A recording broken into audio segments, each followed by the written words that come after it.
Sunday school here today. We are in Genesis chapter 21.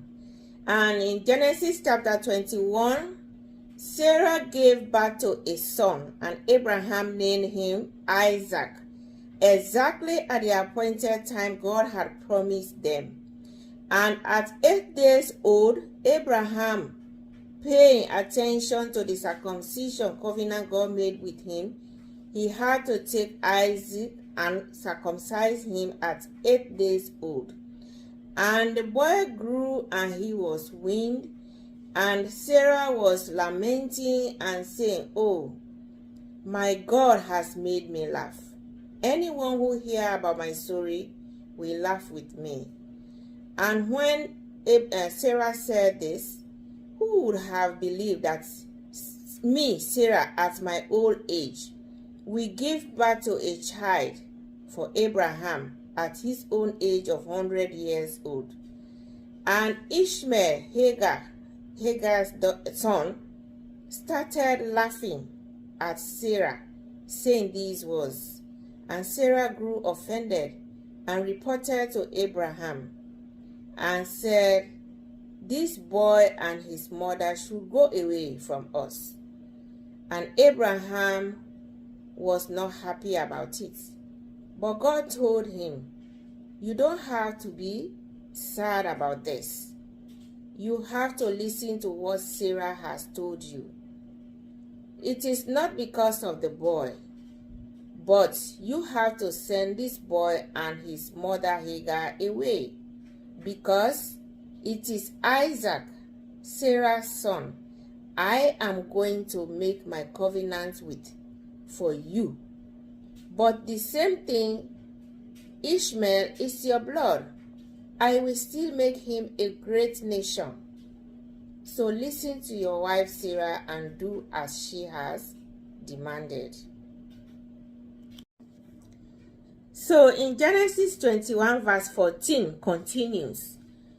And the next day, Abraham took some food and water in a jar and gave to Hagar and his son, and he sent them away. So Hagar left, and on their way in the wilderness, the water was finished. The boy became thirsty. He was about to pass away.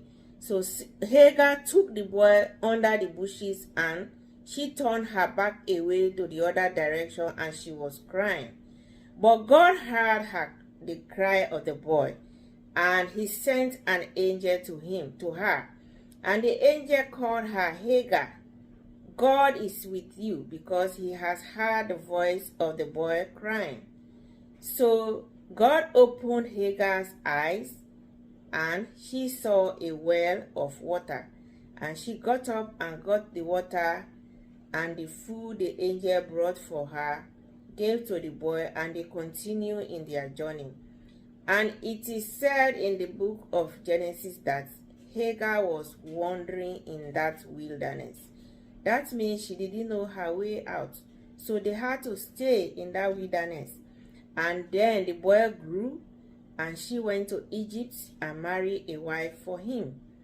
So fast forward, King Abimelech one day came to Abraham and said, "I see God is really with you. So I want you today to swear." And King Abimelech went with his commander-in-chief, Phicol, and he told Abraham to swear that he will not do him anything bad, neither his children or his descendants, because he has found out that God really loved Abraham. And Abraham said, "Well, I swear as he said so." He said, "But I am going to give you these 7 ewe lambs as a treaty between me and you." And Abimelech asked, "What is that for?" And Abraham said, "Because your servants came and seized these wells I dug. Tell them, let them know I own these wells." I will read exactly as it's recorded in the New International Version of the Bible. So in Genesis chapter 21 verse 22, at that time Abimelech and Phicol the commander of his forces, said to Abraham, God is with you in everything you do. Now swear to me here before God that you will not deal falsely with me or my children or my descendants.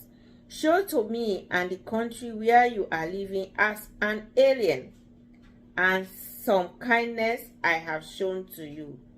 So Abimelech is trying to remind Abraham that he has done some kindness to him, but he was still afraid of Abraham because he knew God is on Abraham's side.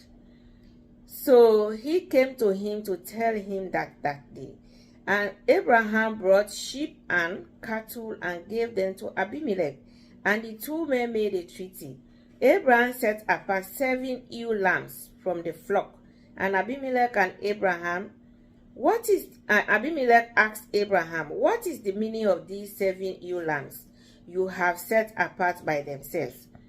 He replied, accept these 7 lambs from my hand as a witness that I dug this well. So that place was called Beersheba, because the two men swore an oath there. Verse 32 says, after the treaty had been made at Beersheba, Abimelech and Phicol, the commander of his forces, returned to the land of the Philistines. So Abraham planted a tamarisk tree in Beersheba, and there he called upon the name of the Lord, the eternal God. And Abraham stayed in the land of the Philistines for a long time. And that is the end of chapter 21.